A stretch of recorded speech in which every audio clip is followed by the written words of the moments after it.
Okay, here we are once again for another episode of That's So Hindu. I'm sitting here with Richa from RNS. Well, you can do your own bio in a little bit.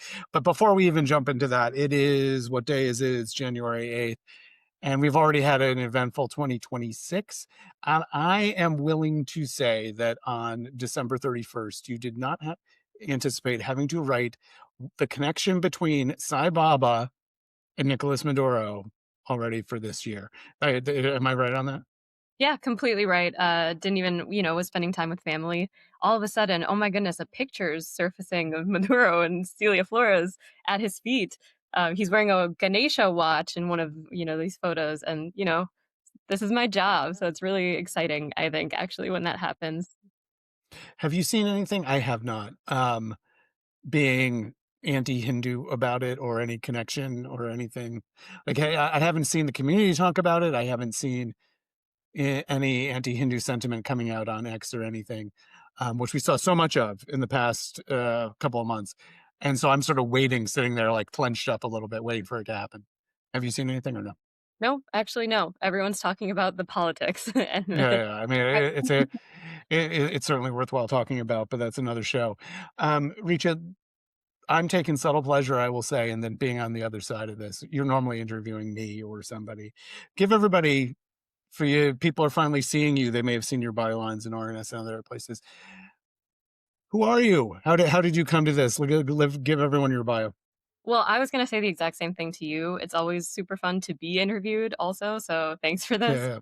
Yeah. Um, yeah, my name is Richa. I am originally from Wisconsin. And for those of you who don't know, super Midwestern. I'm from, pretty suburban Wisconsin, not a lot of Hindu population there at all. So my upbringing was really, in Protestant Christian America, white America, I would say. I've always been very interested in religion because of the way that I grew up being the only Indian person in my Mhm. vicinity. And how other people already knew this language that I didn't know and like already celebrated all these things that I didn't know about. And yeah, I loved religion. I went to school at Milwaukee, which is where I'm from, for history and religious studies originally. Then it wasn't until junior year that I was like, I should try to make a career out of this that isn't a professor or a teacher because that's not what I wanted. And that's when I added journalism. Mhm. And that's when, unsurprisingly, my religious studies curriculum there at Milwaukee at a small, small Midwestern school was about Abrahamic faiths and comparative religion. I didn't have a single class on Hinduism actually. And I think, in hindsight, that actually helped me in, the position I'm at now, which is at RNS, their first full-time Hinduism reporter. I think it helps to, be able to articulate Hinduism to an audience that is not as Hindu as your audience. It's very, it's not at all Hindu. Actually, it's very a low amount. So yeah, I went to Columbia Journalism School, but also did a dual degree with the master's in religion. I was an intern first, and then hired full time. So here I am. And you are based in New York City now, which subtle listeners, or rather keen listeners, will be able to discern by the horns in your background. I can I'm hear sorry them. you have to hear that. Yeah, No, it's okay. I lived in New York for many years, and anybody that has, it's like the background that you just filter out, but it's like the constant sirens and horns and stuff. All right.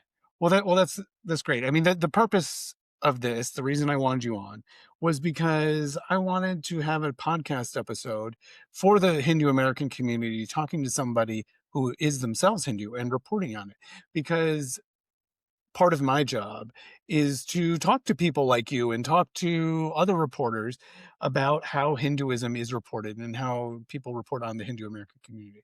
So I wanted to start off with some questions that I hear from the community. To be clear, I did not solicit these. This is just sort of my distillation of them. So dissuade me from some of these if I'm wrong on these. There seems to be a perception that reporters see Hindus broadly through the lens of caste, cows, and curry, to crib something I think Rajiv Malhotra wanted to copyright that or something, but through that perspective. Is Mhm. that something that you actually see out there in other reporters? or from editors. I know your current editor does not because I know him, but others out there. Is that something? Am I off base in that perception? Well, I mean, I've heard this also a lot. I think that it's fair to say that Hinduism as a whole is particularly complicated. You had several episodes on how complicated it is to neatly explain, even to people within the community who have very differing beliefs. There aren't easy English words. I think that's a huge part of this to explain, a lot of Hindu topics. Polytheism, caste, and idols really don't sit well with a lot of Hindus. Hmm. And I think, when reporters well-meaning reporters are using that kind of terminology because that's what they grew up with in hearing about Hinduism, when their only Hinduism class was in middle school and was very short and wasn't actually a class. I think it's not, it is just a function of what Hinduism is in America, what Hinduism is portrayed as in America, and how it's sometimes untranslatable, and just also there's ignorance, of course, and phobia of what people don't know. But I think we're Hinduism's still a new religion in America. In my opinion, it's still very new compared to what people have already established and know about, and so it's normal that these misunderstandings will happen in media and other places, but we can only get better, in my opinion. We can only grow as the community grows. Yeah, I mean, I think what's the current stat? Like 1% of the U.S. population, something like that, which still translates into a large number of people, but it's still 1%. I mean, I know going to Religion News Association puts on a conference, eh, and you go to there as a Hindu, and you realize how small the Hindu population is. And at first, and I think this is something to remember for the community, that you feel like, wait, there's all they're talking about is all the minutia of these different Christian groups, but then you're like, oh wait, because that is the majority of people. Of course they're going to want to talk about that in any case. W- what about the notion that there's a political bias against Hinduism, India in mainstream media? I'll preface that by saying I've done a couple of analyses of how different issues are reported. Back in 2019, I did one about how the revocation of Article 370, the Indian Constitution, was handled, which, for those that don't remember, which is what created the Union Territory of Jammu and Kashmir as where Delhi directly controls it. Um, and I did find a bias. I mean, there seems to be a lack of historical understanding. There's all sorts of things going on. More recently, I did one on how the Ram Temple in Ayodhya the inauguration of that was handled. I know you've been there and you've reported from there. And I found some biases too, but it's not always universal and it's not the same sort of things. From your perspective, I mean, I'm not asking you to throw any specific reporters or news organizations under the bus here, but do you think that that's the case? Is there some sort of political bias going on? I think that there's a valid, I guess, disgruntlement in the community when, when you're reporting on any given church, you're not going to talk about Christian nationalism. That's not just it. And I think that what people have told me that they've seen is that it is more common to read a story about Hindus in America, and then somehow there's like a link, Mhm. back to the Indian government. And I think obviously with that, like, we know most Hindus in America are immigrants from India, and there's pretty much no way that we can avoid talking about Indian politics if that's something that, it's Indian Americans here are talking about Indian politics. They're following Indian politics. All of these things are part of their, attention. So it's not fair to say that we can't ever talk about Hindu nationalism.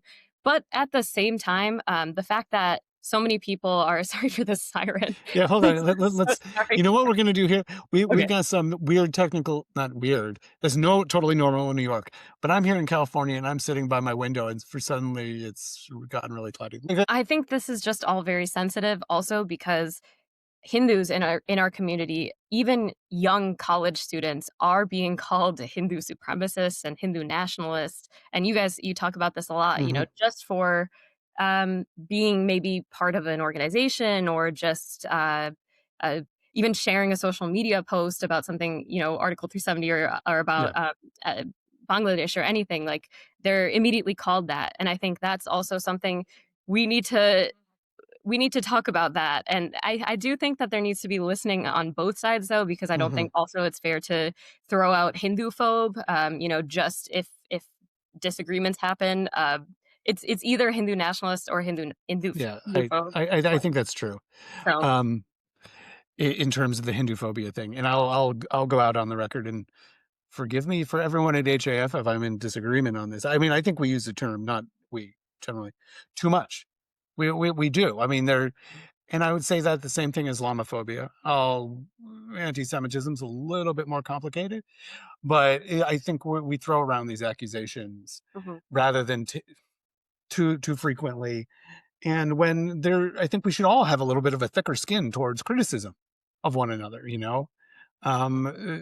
All communities probably have something that can be criticized, and just because you do so doesn't automatically mean yeah, you are against them in some deeper way.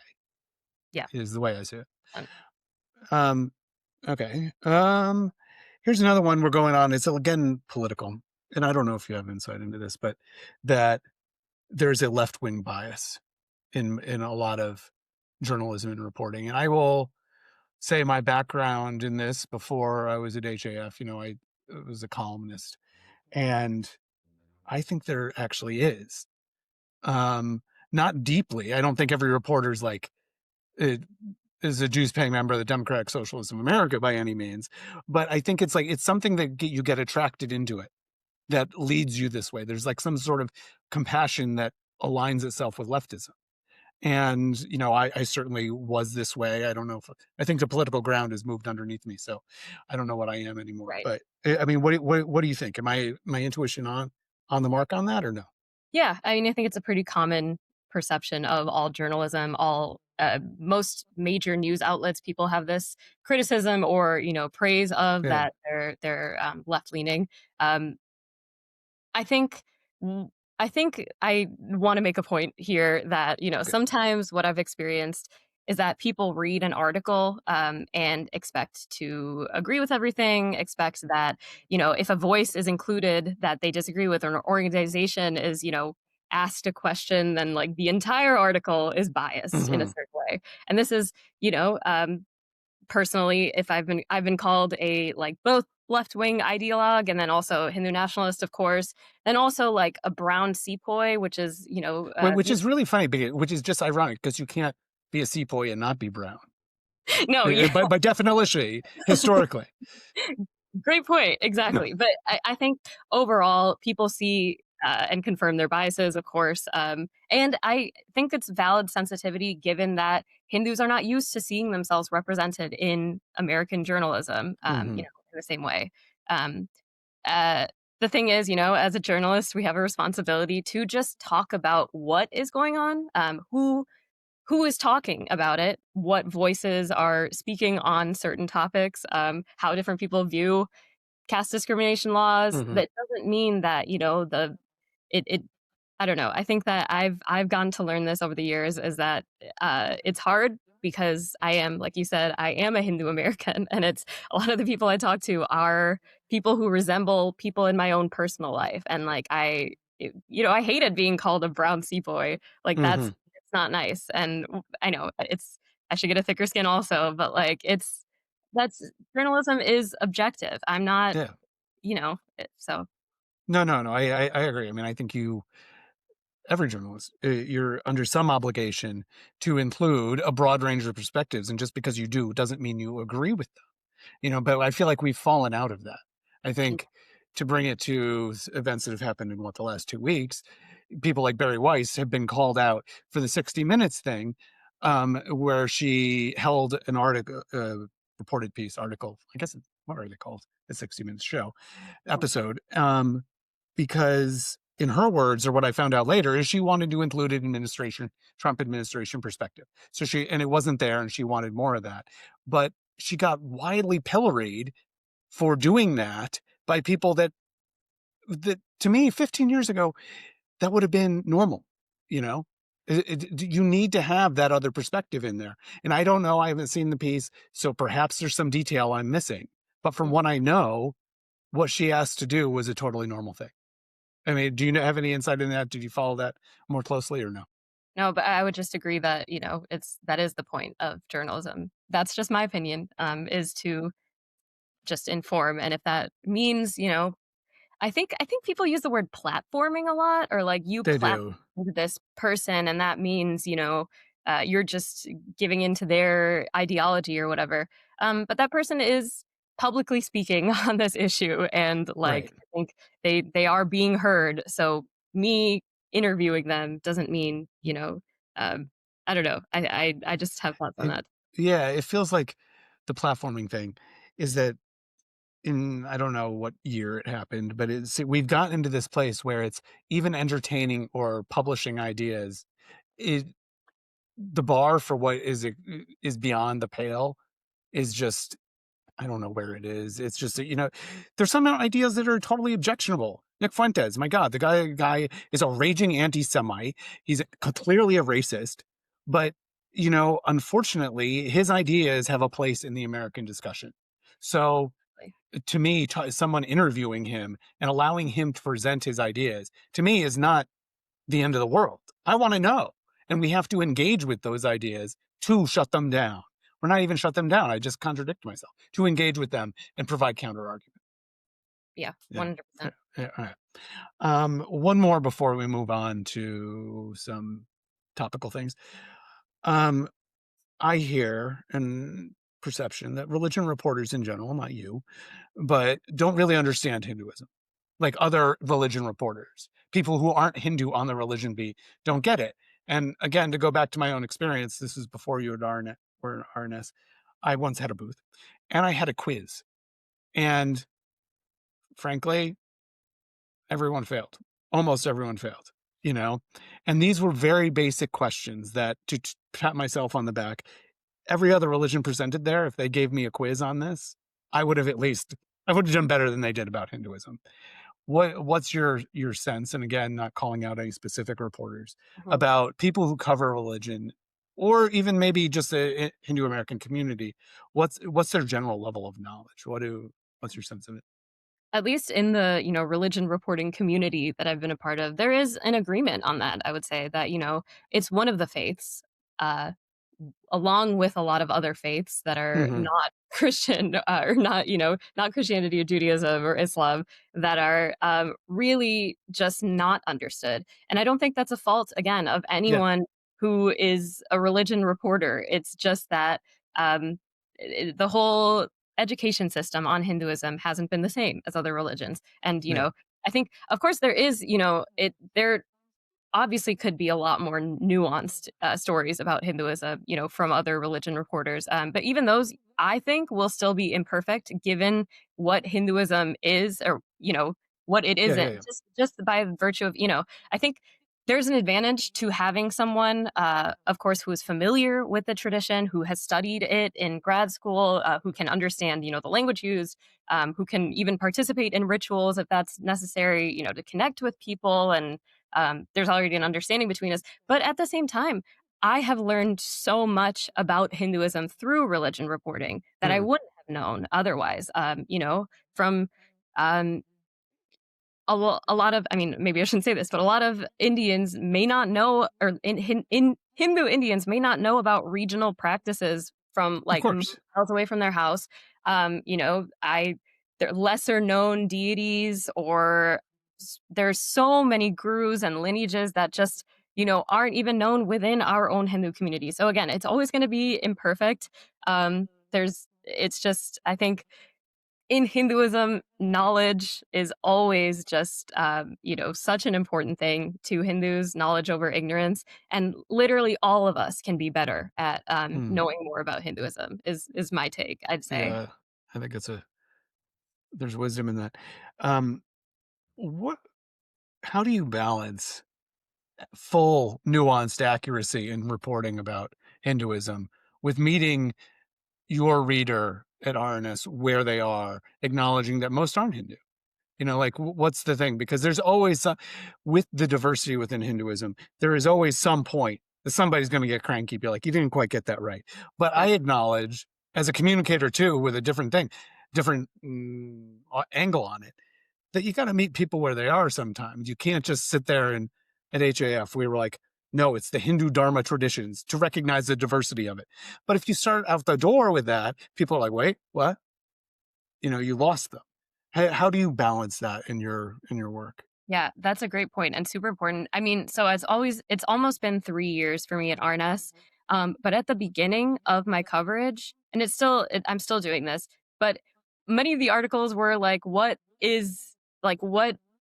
I don't know, explaining what even ISKCON is or BAPS is, Hmm. or different just literally explanatory articles. And I think that's part of RNS's mission has been because, again, the first time in 90 years that a Hindu reporter was even hired as like to do full time Hinduism reporting. The first thing you're going to need to do before talking about why people disagree on transnational repression is like, okay, here are Hindus in America. This is what their daily practices look like. This is how they celebrate these Yeah. holidays. And you also do that at HAF. Like it's kind of just you need to.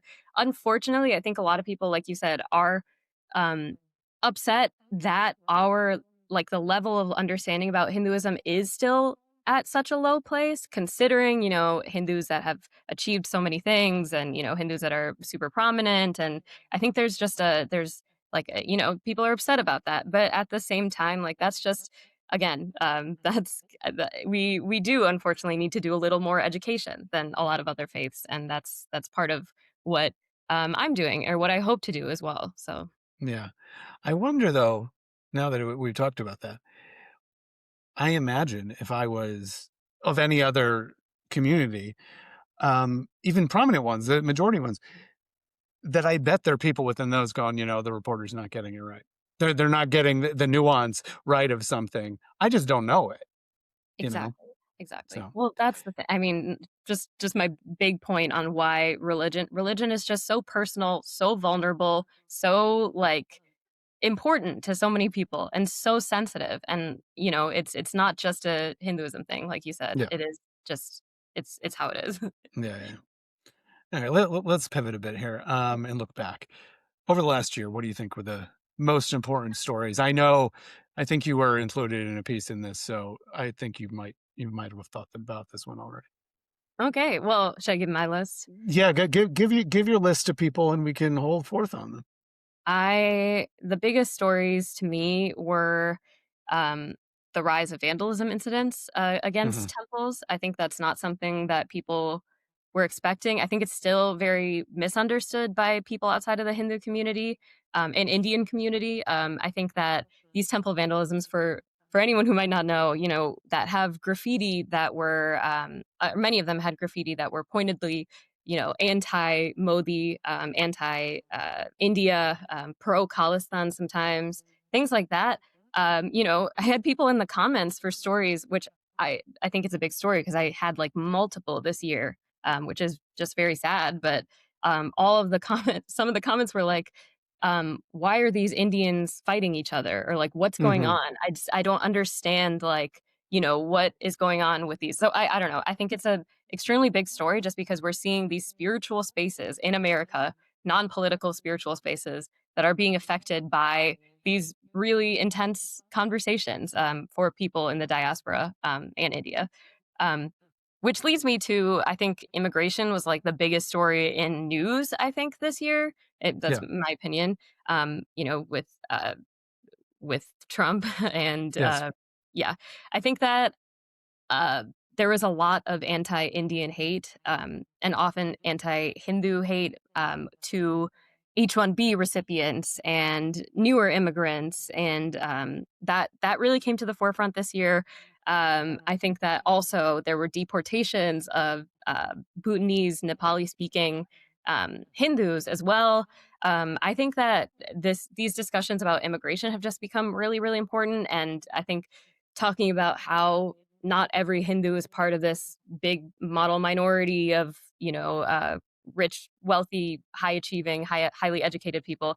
That is getting more important to talk about Mhm. because, as immigrants, sometimes we are put in a monolithic box from the outside. So I think we need to have more conversations about like, in between ourselves, if that Yeah, makes yeah. sense. And then also, I've been gifted, I think, a few chances to when Hinduism comes to like secular media, which is like when Vivek Ramaswamy was explaining the Three Murti in relation to Oh, at the Turning uh, Point. Turning yes, Point event? That one? yes, Okay. at the Turning Point event, JD Vance's comments on his wife, hopefully converting, and then like as you mentioned, the Maduro thing with Satya Sai Baba. It's just it's very clear that people now. It's a great thing. I think people want to know more about Hindu traditions. With Tulsi Gabbard, people are like, what is the Science of Identity Foundation? Like, what is that? Is that even Hindu? I think that these are just great chances to talk more about this. So yeah, it's definitely been a year, like you said. My Twitter's full of anti-Indian rhetoric, also. So you know, I think it's part of the greater immigrant Mm, conversation as well. yeah, I the anti-Indian, anti-Hindu rhetoric over the past several months, that that really shocked me, the level of vitriol in it, and I Mhm. would have never guessed that that would be a fault line within the MAGA part of the Republican Party, which is almost all of it now, a fault line because of Usha Vance. Because in the Right, words of a certain man, JD's a race traitor, which is a crazy thing, but I would have never guessed that. That's pretty amazing. Like amazing in a wow, I didn't see that right, coming way. right. Um, okay. In your conversations with the community around immigration, how Mhm. would you characterize them? I mean, because we just had this shooting yesterday. Was it yesterday or 2 days ago now in Minneapolis? ICE raids or immigration, as you rightly say, is a flashpoint. But what's your sense of it from within the community? Yeah. So I live in New York. There is a giant Hindu population that is not from India. Yeah. And I think, in my sense, a lot of times they've been included. These are people who are, not necessarily Hindu also, but these are people who are working white collar jobs. Did I say that right? I'm sorry. They're working blue collar jobs. White, blue collar, they're working. Anyways, they're working, at in as taxi drivers in restaurants. Yeah, They're yeah, yeah. they're owning motels. These immigrants, and not only in New York, it's just that's where I go and, see Yeah, people, yeah. but in Texas and other places, I have the sense that there's a divide in this, a wide group of Hindu Indian immigrants who are really, still pushing that we are law abiding, we are the best kind of immigrants, or we Mhm, deserve to be here because we're legal. And then there's also, I think, that sometimes can ignore a large part of the Indian community in America. And mhm.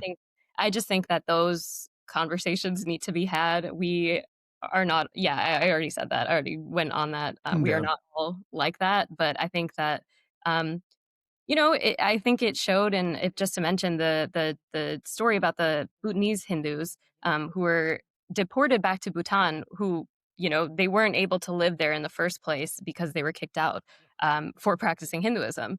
Um, a lot of them who spoke to me felt that they weren't supported by the larger Hindu community, and Yeah. that's why I think that, um, I think that it only hurts us to feel like we're not part of this immigrant conversation because we're different, or, Mhm. um, I think that there is a lot of solidarity to be had. Whether that's, I know some people are already doing it, like immigration rights trainings at Hindu temples in New York. I think that, I just think that it could be stronger. We, as immigrants, like I said, a lot of Americans sadly see us all just as immigrants. There's Mm, no point in pushing this, but we're the good ones kind of thing. sure. One more thing, you're while we're looking back. Well, I guess it's looking back or looking forward, I guess. You live in in the land of Zoran Mondami now. Did you report on that at all? I can't remember.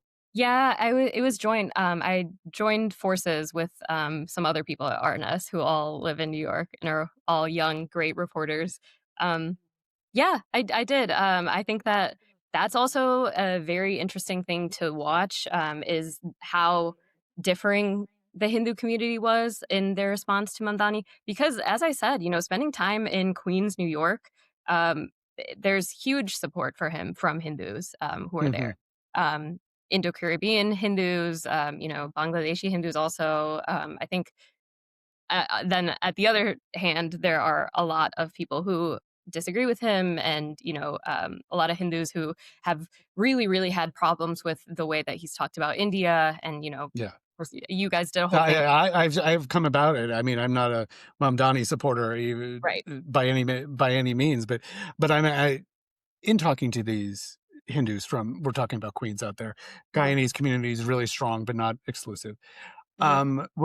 Why is there that support? Is it explain to the convince me or people that are against Mamdani why this level of support? Is it about his issues that he's focused on, which I on the record saying I think he's really identified a lot of the issues for New Yorkers that are right. I just think his solutions may not work.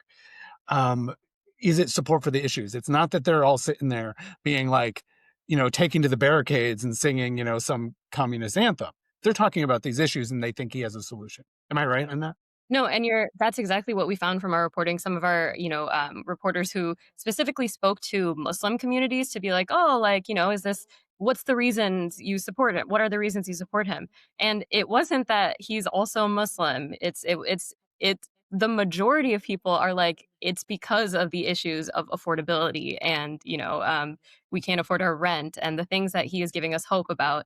So I think yeah, that's a huge part of support in Queens as well. And but it also doesn't hurt that this man is an immigrant, and he relates and speaks the language of so many people in Queens. He went to several temples, gurdwaras. He went Yeah. to, he's just connecting with these people, and these people really just it's yeah. So I think it's both. It's both identity sometimes, and then also just the issues. It's less about like his I don't know. It's less about identity. It's less about, but it sounds like the identity, and it's less about his political alignment, which uh, Yeah. I guess maybe that's a concern then about for people like me who are neck deep in politics and thinking about these things, and know the history of the democratic socialists of America.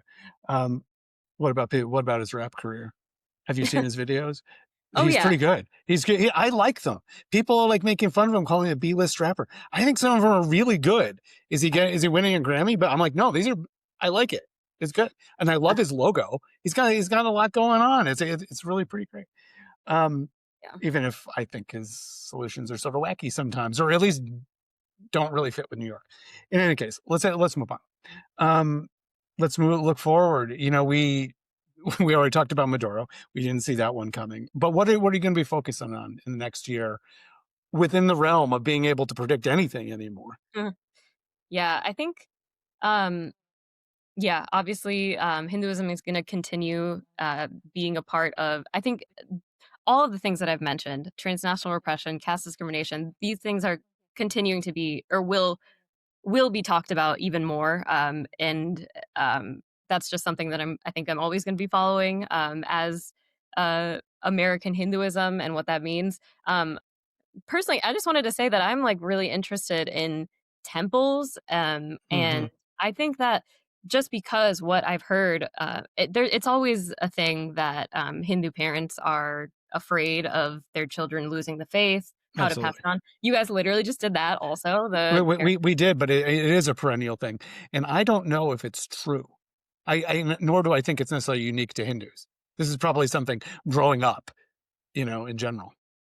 Yeah, 100%. And that's exactly why, I, being a member of Generation Z, this is extremely fascinating to me. The leave of institutional religion altogether. So it's not just Hindus, but I think that temple leaders that I've spoken to across the country have all mentioned some sort of worry that they're not sure like what will happen to these temples after they're gone. Mm, There aren't young people necessarily running to volunteer as like at least in my experience. I think that that's something to think and talk about. I think that also, the space that temples are filling, I think I'm really interested in talking more about this.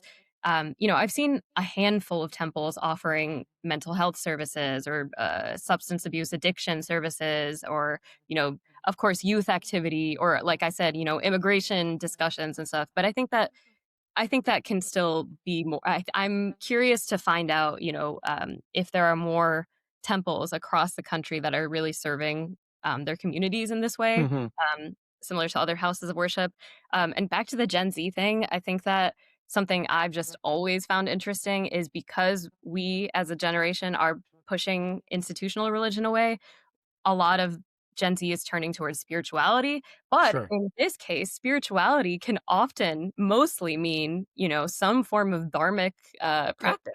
yeah, absolutely. I mean, to jump in there, Yeah. were you in the room at the RNS symposium when Pew presented their latest findings? And it occurred to me that, particularly among the Buddhist community, there was some, forgive me, I don't have the stats to mind, but there was a shift about people leaving Buddhism. But I'm like, what are they leaving it for? Are they Mm, just leaving it for spiritual but not religious? Because I want to know what their actual metaphysical beliefs are. Are they any different? I bet they're not. They're not like going Buddhist to Muslim, Buddhist to Christian, Buddhist to right. atheist, although that's not even as big of a leap, Mhm. and I bet that's vibing with what you're saying about people leaving, maybe not showing up at the temple and worrying about temple longevity. But are their beliefs any different? I don't know. And that's exactly what I, gather is that these yoga meditation, chakra healing, sound bath spaces Which are. I'm going to. That's why I've got a hard stop after this, by the Oh, that's amazing. That's way. Yeah. great. That's Yeah. amazing. That's awesome. But I mean, it's just isn't it just so unique to the fact that young Gen Z Hindus or Buddhists, like you mentioned, like if they're turning away from their religion, but then turning towards this kind of spirituality, it's kind of like a workaround, like way to find. Yeah. You're to me, it's like the path, if not identical, the motivation for starting on the path. Let's do it that way. Yeah, It is the same. It's just what you're calling it is a little bit different. And maybe that's something that the wider non-dharmic world needs to know, is that doesn't look that different for us. Maybe it does in a Christian, Jewish, Muslim context. Turning away from religion could mean something different. But right. we got such diversity within the dharmic traditions and acceptance that there are multiple ways to get up this mountain that we're on. Hmm. That's okay. And okay, so you don't call it the same thing, but the same motivation is there. Exactly. Yeah. Exactly. There's, finding their own labels and belonging, just with everyone else. So I think it's Yeah. great. And then the last thing I'll say is just I'm I'm really interested this year in this is the 250th anniversary of America, as Yeah. we. Yeah. Yeah. I think that this year, more conversations about immigration will be had, of course, but also I'm just really hoping to um, just further engage with Hinduism in places that aren't necessarily talked about in the mainstream. And that would mean, like, in rural America, like what does that even like look like? How do people find Hindu communities? And again, I grew up in a place like that where Hmm. it was not until later in my life that I understood, how to get here. But I think that also I'm, working on a story currently about prison ministry, and about military chaplaincy. And I think those things are just. Oh, chaplaincy, Hindu chaplaincy, and Pete Hegseth. That's like an oil and water sort of thing right there. Wow. Yep. That's exactly. Okay. Um, oh, sorry, I cut you off. I think What else? I I think didn't? that Okay. I think that was it. I think, yeah, I'm excited for this year. Okay, good. Um, let's see. Is there anything else we haven't covered? I felt like there was something in there. Oh, just to riff on your point about prisons and the Bhutanese refugees, is one thing that I can't reveal the outcome because I don't know if we know it, but we got requests for Bhagavad Gitas in Nepali, for Oh, people who are being held in, I believe it's Florida. mm. It just happens to be that's where they're going through. Well, thanks for joining us. I think those insights are very, very good, and I hope the community gets something out of it from hearing somebody that's on the other side, because I think reporters sometimes get maligned. Not you again personally, but just as a profession. And I'll say is being on the other side of reporting, people reporting about you. I have a different view of it now. It's like there is an actual phrase for it that like once you've been reported on and done so incorrectly, you start seeing things in reporters and journalism that you didn't before. And HAF, in my opinion, has been reported on incorrectly, not in RNS so much, but in other places. And you see things out there about you're like, that's not us. I was Right, part of it, and that's not what happened. right. So I hope the community gets something out of this from hearing about somebody that's reporting on them from your own voice. So thank you so much for joining us, and hope to talk soon. We can reverse the situation, and you can ask me things. All right. That's See great. you. Well, thank you. Honestly, thank you for this opportunity, and I'm always open for tips, whatever is Do happening you in. want to share your email, or do you want? How do you want to? Okay. Um, Yeah, go. okay, yeah. My email is Richa, Richa dot Karmarkar, Karmarkar at religionnews.com. And I just want to hear about what's going on, and what you're thinking about, as a Hindu American. So please reach Great. out. Everyone email Reacha all the hot tips about what's going on in the community. All right. Thank you so much. Thank you so much. S- I'll see you soon. See ya.